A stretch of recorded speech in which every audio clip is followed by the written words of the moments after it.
আপনাদের জন্য chicken pakora recipe নিয়ে এসেছি। প্রথম চিকেনগুলোকে এখানে ধুয়ে একটা জায়গায় রেখেছি। এরপর পেঁয়াজ, কাঁচা লঙ্কা, আদা, রসুন আমি গ্রাইন্ডিং করে নিচ্ছি। গ্রাইন্ডিং হয়ে গেছে। এরপর আমি চিকেনের মধ্যে এই মশলাটুকু দিয়ে দিচ্ছি।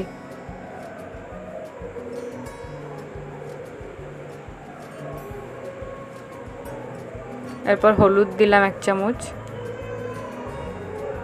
পরিমাণ অনুযায়ী নুন দিয়েছি।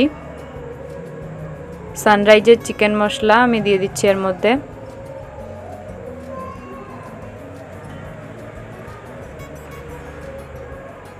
একটা ডিম ফাটিয়ে আমি এর মধ্যে দিয়ে দিচ্ছি। হাফ চামচ বেকিং সোডা দিলাম, 1 চামচ লঙ্কার গুঁড়ো দিয়েছি, আর 3 চামচ কর্নফ্লাওয়ার দিলাম। এরপর 2 চামচ বেসন দিচ্ছি। এরপর এটাকে আমি ভালো করে মাখিয়ে নেব।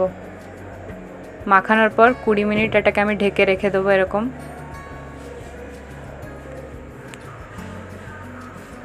যাতে চিকেনের মধ্যে মশলাটা ঢোকে।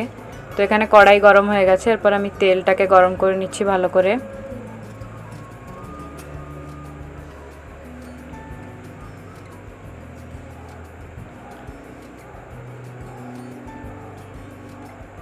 তেলটা গরম হয়ে গেছে। এরপর আমি চিকেনগুলোকে এর মধ্যে তেলের মধ্যে দিয়ে দিচ্ছি।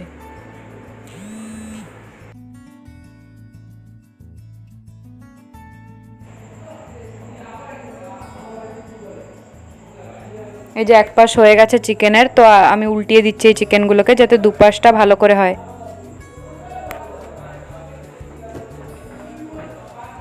এই যে হয়ে গেছে আমার চিকেনগুলো, লাল লাল হয়ে গেছে। আমি মিডিয়াম ফ্লেমে গ্যাস করে 5 মিনিট চিকেনটাকে হওয়ার জন্য ছেড়ে দিয়েছিলাম, যাতে চিকেনটার মশলাটা ভালো করে সেদ্ধ হয়। তো হয়ে গেছে আমার চিকেন পকোড়া রেসিপি। এই ভিডিওটা যদি আপনাদের ভালো লাগে তাহলে লাইক, কমেন্ট, সাবস্ক্রাইব করবেন আমার চ্যানেলটাকে।